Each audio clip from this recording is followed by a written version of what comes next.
Today, last class, I had on the syllabus, I think it was called Globalization and Political Theory or something to that effect. And I guess since writing that, I've changed the theme of this final lecture a bit. And I want to talk about defending politics, or in defense of politics. And I'll try to explain what I mean by that as kind of a wrap-up and exhortation for this last class. In 1962, an English political scientist and journalist by the name of Bernard Crick wrote a short and very polemical and influential little book called In Defense of Politics. And by politics, Crick meant a distinctive type of human activity where conflicts of interests among groups are adjudicated by discussion, persuasion, and debate rather than by force or by fraud. A political society, as Crick understood it, is one where individuals and groups played by certain agreed upon rules that will determine how conflicts of interests are to be decided.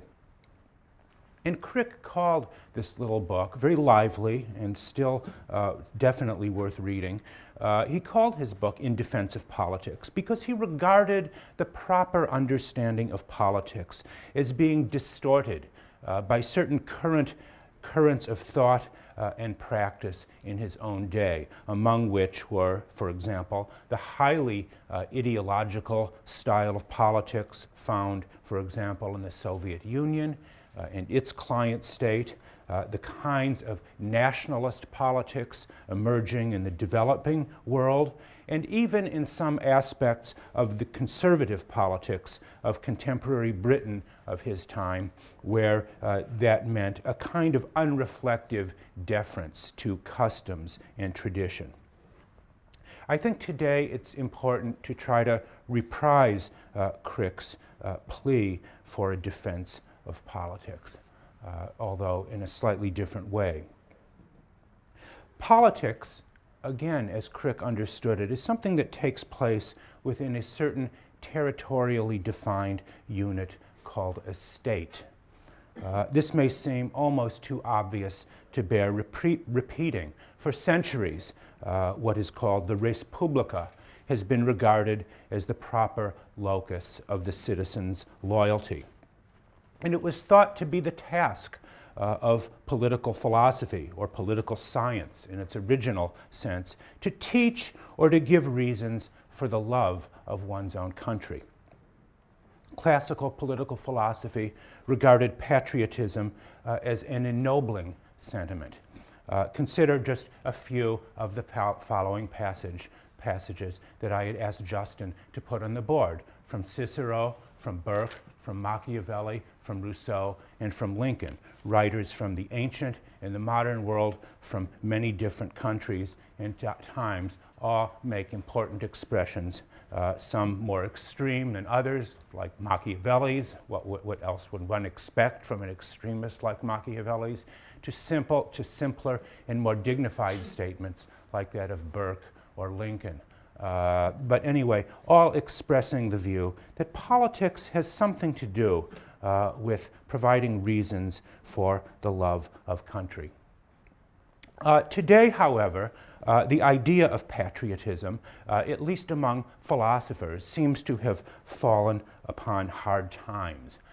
This isn't to say that patriotism as a phenomenon of political life is likely to disappear. To the contrary, go drive 20 miles or so outside of any urban area, and one is likely to see flags being waved, bumper stickers on cars proclaiming the driver's love of country, country music stations playing music that tells us to support our troops and keep driving our SUVs, all signs of American patriotism, to be sure. But the issue seems quite different in universities and in educated circles, might say, where patriotism has come to appear to be a morally questionable phenomenon. Tell someone at any Ivy League university that you are interested in patriotism, and you will be treated as if you have just expressed a kind of interest in child pornography.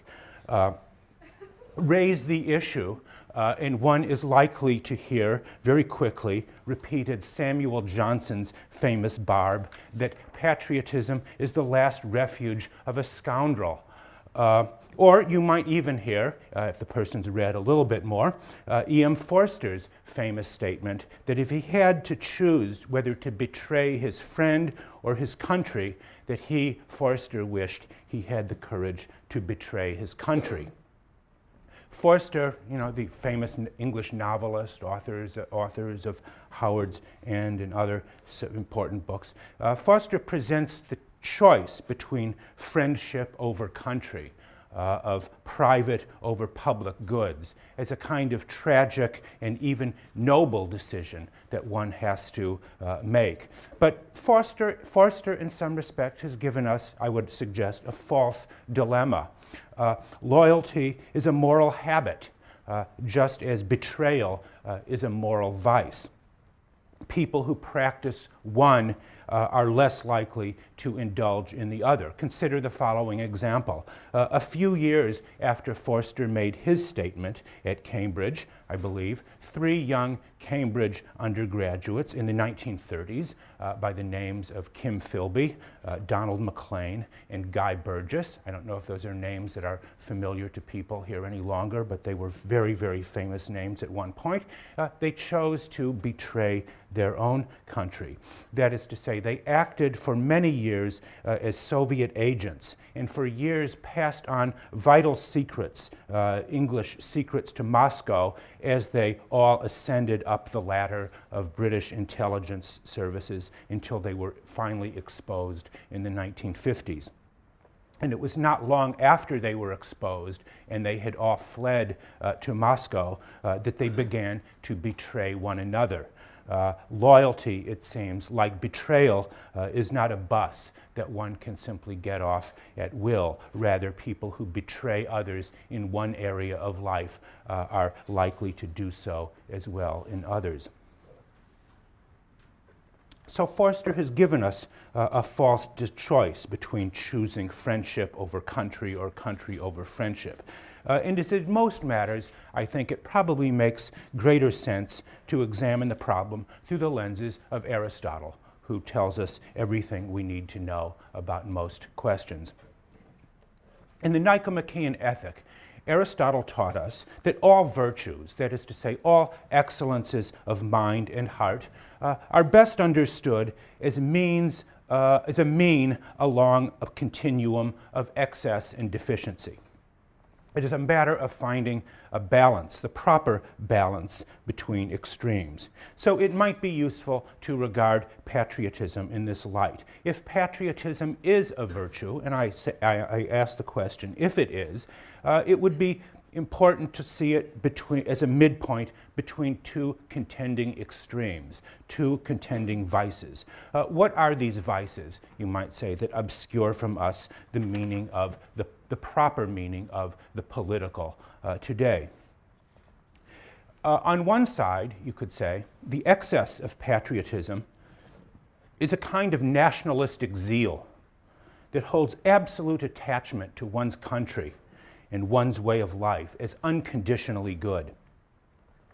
This is the kind of loyalty expressed in sentiments like my country, right or wrong, but was given powerful expression, perhaps the most powerful expression, in a short book, another short book, in this case by a German legal philosopher of the early 20th century named Carl Schmitt. Carl Schmitt wrote a short book called The Concept of the Political in 1921. And here Schmitt drew extensively on Hobbes, but rather to defend a view of the political. But rather than tying the state of war, Hobbes' state of war, to a pre-political state of nature, Schmitt saw war, and also, which includes the preparation for war, as the inescapable condition of human life, of political life. Man, he believed, is the dangerous animal because we can kill one another. And individuals, and more importantly, groups of individuals, stand to one another in a virtually continual state of conflict and war. Schmitt believed Hobbes was right in many crucial respects, but where he fell down was in believing that the social contract could create a sovereign state that would put an end to war. Quite the contrary, he thought. The inescapable political fact is therefore the distinction between what he called friend and enemy, those who are with us and those who are against us. To misunderstand that distinction that goes all the way back to Polemarchus's view in the Republic, where he talks about justice being doing good to friends and harm to enemies, but might obviously go on much deeper, further than that. For Schmitt, that distinction was central to what he called the political. The political, he says, and he uses that word as a noun. We tend to think of political largely as in its adjectival form, but in Germany you can often use it as a noun as well. The political, he wrote, is the most intense and extreme antagonism. Becomes that much more political the closer it approaches to the extreme point, that of the friend-enemy grouping, he says. Friend and enemy are the inescapable categories through which we experience what he calls the political. Life consists of that fundamental distinction. Athens and Sparta, Red Sox and Yankees, Harvard and Yale. These are fundamental groupings, enemies, friends and enemies. All humanitarian appeals, he believed, appeals to the concept of human rights, to free trade, or so on. All of these are, as it were, attempts to avoid the fundamental fact of conflict and the need for a politics of group solidarity. The politics of the future, he hoped, would be determined by those who have the courage to recognize this fundamental distinction and to act upon it. At the other end, however, of the continuum of excess and deficiency, the defect, you might say, of patriotism comes to light as a kind of, today, what we might call transpolitical cosmopolitanism. Present-day cosmopolitanism is, to a very large degree, a product of another German philosopher named Immanuel Kant, writing at the end of the 18th century. Kant stressed, on the other hand, that our moral duties and obligations respect no national or political or other kinds of parochial boundaries, whatever boundaries such as race, class, ethnicity, political loyalty, and the like. On this view, on Kant's view, that is, we owe no greater moral obligations to fellow citizens than to any other human beings on the face of the planet. Citizenship, if I can use language that is not exactly Kant's own, but is largely sort of identified with a kind of Kantian move in philosophy, citizenship is simply an arbitrary fact conferred on individuals through the accident of birth. But since birthright citizenship is an artifact of what you might call a pure sort of genetic lottery, there are no moral or special obligations attached to it. The Kantian emphasis on universality, that is to say that there is a moral law that can be universalized and held to be true for all human beings, stressed for Kant that we are all parts of what he called a kingdom of ends, a universal kingdom of ends, where every individual is due equal moral value and respect because simply of their humanity alone. That idea of a cosmopolitan ethic of humanity, Kant believed, could only be realized in a republican form of government, today what we might call a democracy. Or to speak more precisely, what Kant believed, it could only hold true in a confederation of republics overseen or ruled by international law. Kant was perhaps, I don't know if he was the first, but he gave the most powerful early expression to the idea of a League of Nations that would put an end to war altogether between states for the sake of achieving what he called perpetual peace, the title of a famous essay of his. Hobbes and Locke, he believed, were wrong in attributing sovereignty, absolute sovereignty, to the individual nation state. For Kant, the state, the individual state, is merely a kind of developmental stage along the path to a world republic of states organized around the idea of international law and peace. Only in, he believed, a league of republics would peace among the nations finally be realized, and would individuals be able to treat one another as ends rather than means. If you want just some indication of how influential Kant's view has been, you can think that his idea for an international League of Nations came to fruition over a century after his life in Woodrow Wilson's famous 14 points, issued after the First World War and elaborated more fully in the United Nations Declaration of Human Rights of 1948, all of which bear the unmistakable imprint of Immanuel Kant. Now, neither of these views, let me argue, either of these views, Schmitt's or Kant's, really captures the nature of the political. Let me start with, adequately so at least, let me start with, return to Schmitt again. Schmitt's view is rooted, I believe, in a very important human truth, namely, the world is a dangerous, in fact, very dangerous place. Like in many ways Hobbes or Machiavelli, Schmitt takes the extreme situation, that is to say, the situation of war and mobilization for war, and turns it into the norm, turns it into the normal situation. An extreme situation is one where the very survival, in fact, the very independence of society is at stake. And for Schmitt, every situation is potentially a life and death struggle against a kind of existential enemy where one must decide to choose up sides between friends and enemy. Politics for him is a kind of endless struggle for power guided by national self-interest alone.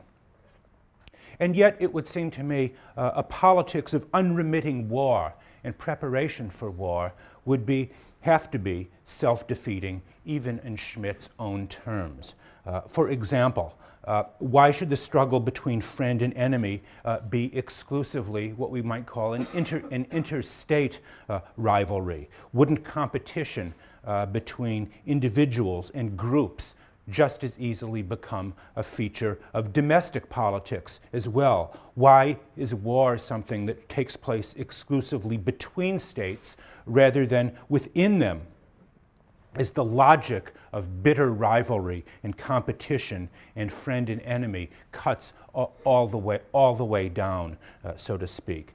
The logic of Schmitt's argument, at least as I understand it, points not only to war between states, but ongoing civil war and civil conflicts within states, between rival groups expressing their own desire for power and their own loyalty to their individual groups. The result of this logic of conflict, it seems to me, would be the negation of politics, that is to say, the destruction of the sovereign state as the locus of political power.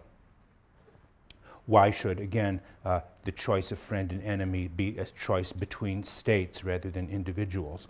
But let me then turn to Kant's view, cosmopolitanism, because if the effect of Schmitt's distinction between friend and enemy is to make politics identical with war, the effect of Kantian cosmopolitanism is to confuse politics with morality.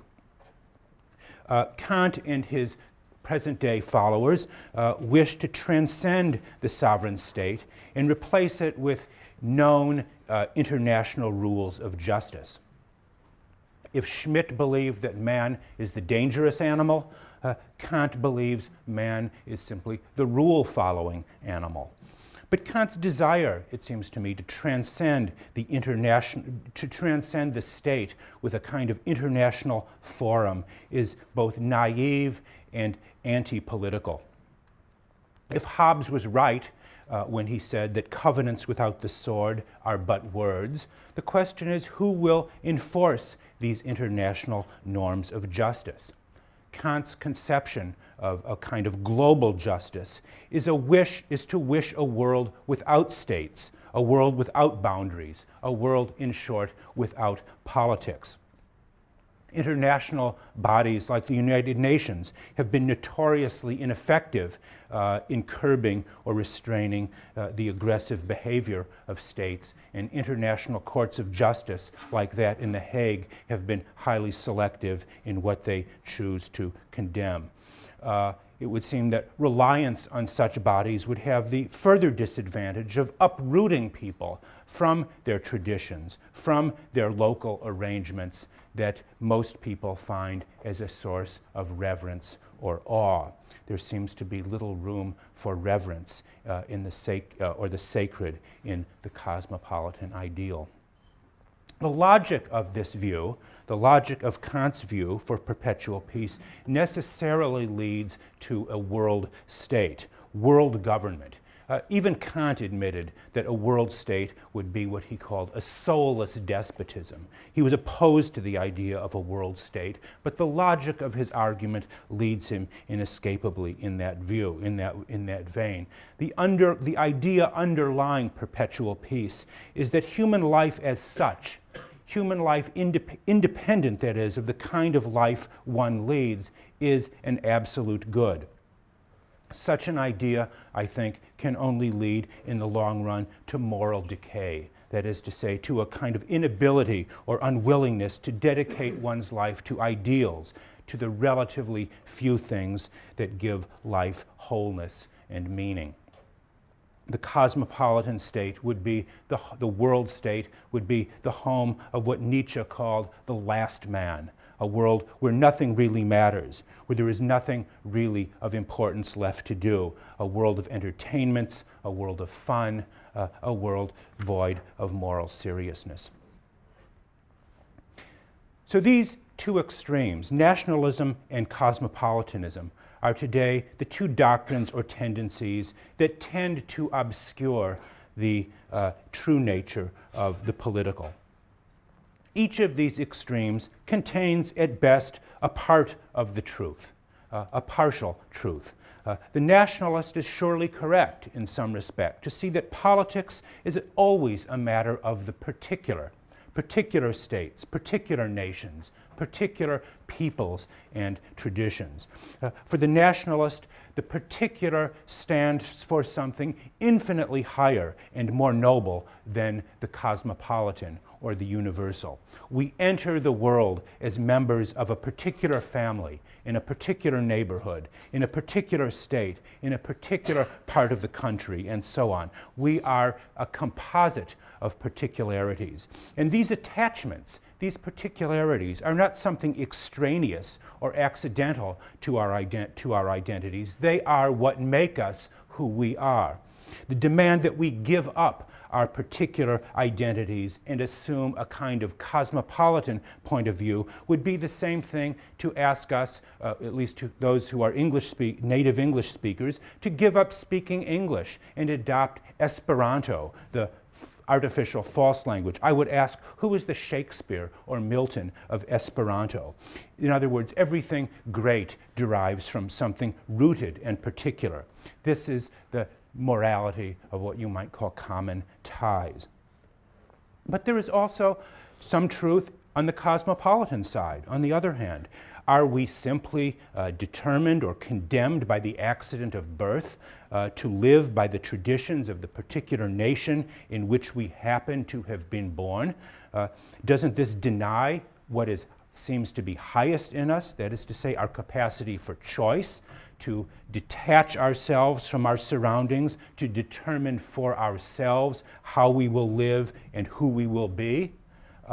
This idea of choice, of being able to choose for oneself, is, I think, at the bottom of our experience of human dignity. We experience our moral worth as human beings through our ability to choose how we will live, with whom to live, and under what conditions. This kind of ideal, this cosmopolitan ethic, has the virtue of allowing us to stand outside of our particular situation and view ourselves from what you might call the standpoint of the disinterested spectator, from a higher or more general point of view. And clearly such a morality gives us a kind of critical distance or vantage point on how we can judge ourselves and our society. From this point of view, our local and particular attachment to family, friends, fellow citizens, again, carries no overwhelming moral weight. We must view them as we would view anyone or anything else, disinterestedly, objectively, and this one might call the morality of cosmopolitanism. Each of these ethics, the ethic of communal ties, the ethic of cosmopolitan individualism, express, again, an important piece of the truth of politics, although neither is alone complete in itself. How to combine them, or what should we do? In many respects, I think these two ethics, these two forms of ethos, are very much combined already in the American regime and how the American way of life should be properly understood. Consider the following. The American regime is the first truly modern nation, that is to say, a nation founded upon the principles of modern philosophy. Our founding document, the Charter of American Liberties, the Declaration of Independence, is dedicated to the proposition that all men are created equal. It is fair to say that the American regime requires more than loyalty. That is to say, it requires understanding. It requires understanding of that founding principle or that proposition and the various texts and debates in which that proposition was later articulated, as well as the range of responses and alternatives to it. To believe, for example, as you all now know, to believe that all men are created equal and endowed with unalienable rights requires us to consider the opposite proposition contained in books like Plato's Republic or Aristotle's Politics, that believed that human beings are not equal and that the best regime is one governed by a philosophical aristocracy. So to consider our regime means in some ways to consider it in the light of these universal alternatives.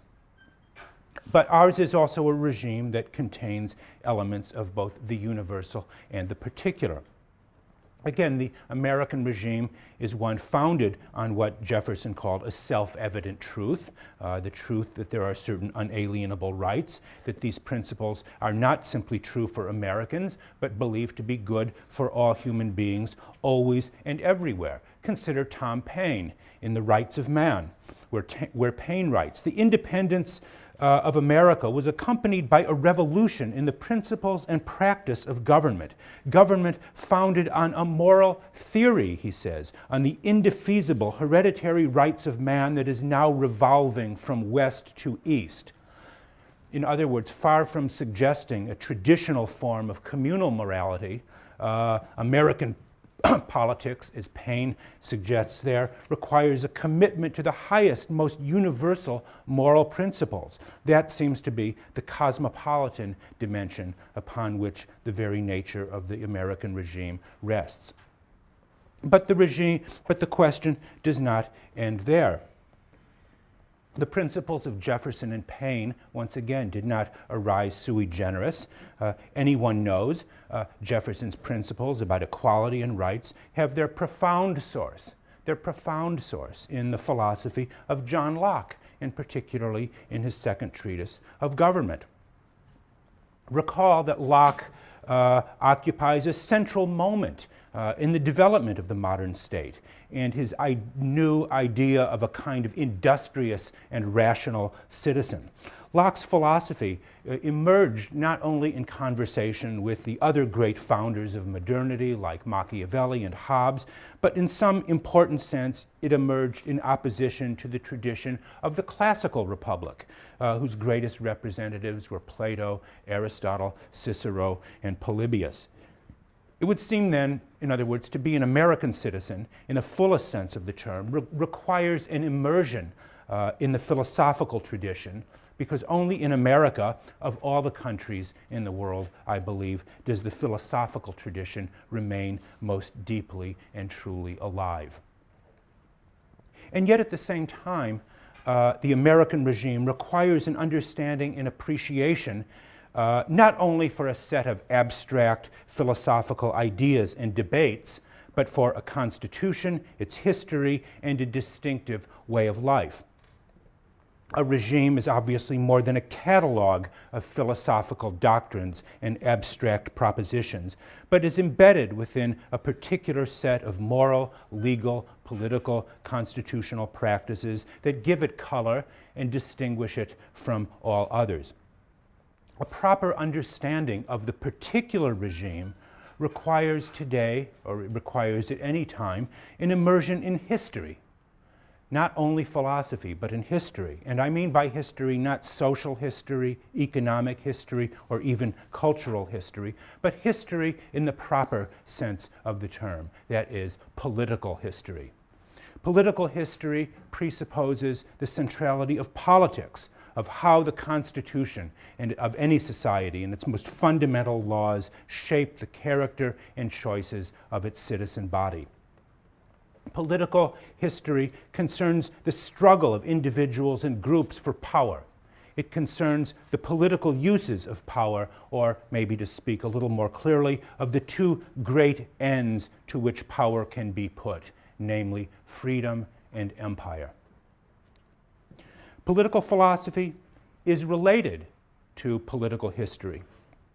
In fact, political history or political philosophy presuppose one another in the same way, in the same relation of the universal to the particular.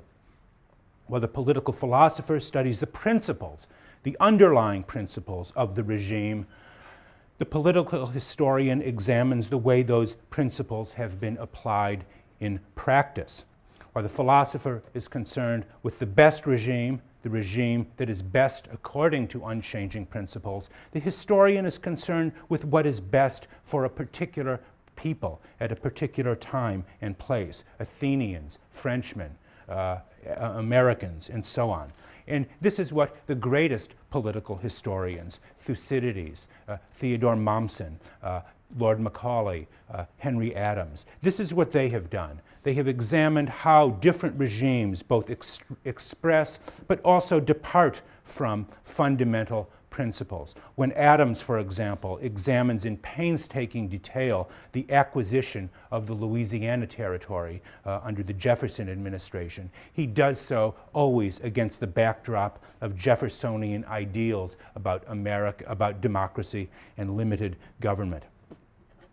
But that leads us to the final question that I want to end with, is the proper understanding and appreciation of the political is not something we inherit, but obviously something we must be taught.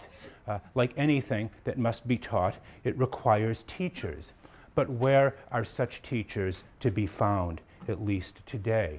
It appears, it would seem, only very rarely in universities, and rarer still in departments of history, political science, or economics. Excuse my polemic. Modern professors of history, for example, often appear to teach everything but a proper respect for tradition. One would get the impression from many classes that America alone among the nations of the world is responsible for racism, homophobia, the despoilation of the planet, and every other evil, moral evil that one can imagine. In my own field, political science, that once designated the skill or art possessed by the most excellent statesman or politician, civic education has been replaced by something called game theory that regards politics as a marketplace where individual preferences are formed and utilities are maximized. Rather than teaching students to think of themselves as citizens, as these individuals did, the new political science treats us as something called rational actors who exercise our preferences. But the question is, what should we have a preference for? How should rational choice be exercised? On these questions, that is to say, the most fundamental questions, our political science is sadly silent. It has nothing to offer and nothing to say. By reducing all politics to choice and all choice to preference, the new political science is forced to accord legitimacy to every preference, however vile, base, or indecent it may be. That kind of value neutrality towards preferences is akin to the philosophic disposition that we know as nihilism. That is to say, the belief that our deepest principles and convictions are nothing more than blind preferences. So the purpose of political science is not to stand above or outside the political community as an entomologist, observing the ant behavior, but rather to serve as a civic-minded arbiter and guardian of disputes in order to restore peace and stability to conflict-ridden situations. We are in danger today of losing touch with those questions and those insights that are the original motivation for understanding politics. In place of these questions has arisen a kind of narrow-minded focus on methodology, often at the expense of the life and death issues that make up the substance of the political. So I end with this question. Where should the study of political science be now?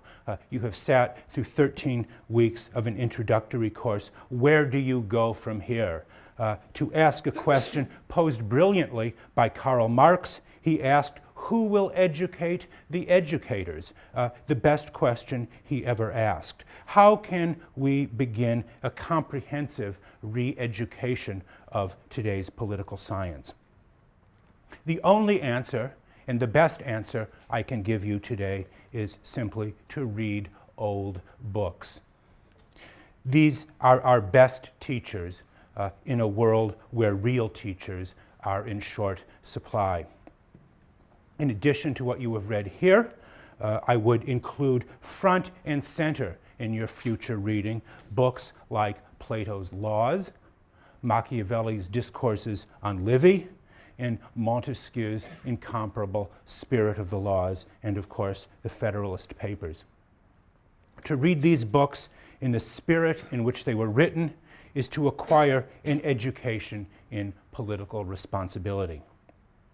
This, of course, or these should be supplemented by a study of the deeds and writings of the most important American statesmen, from Jefferson, Madison, Lincoln, through Wilson and Roosevelt. And these, in turn, should be supported by the study of our leading jurisprudential thinkers from Marshall, Holmes, Brandeis, and Frankfurter.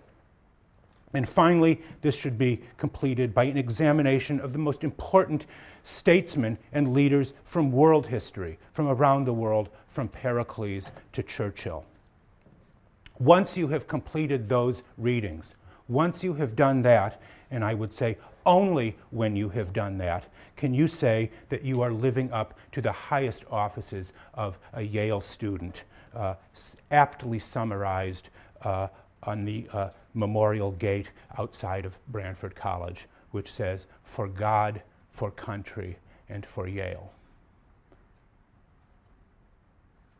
Thank you for your time and patience over this semester, and good luck to you in the future.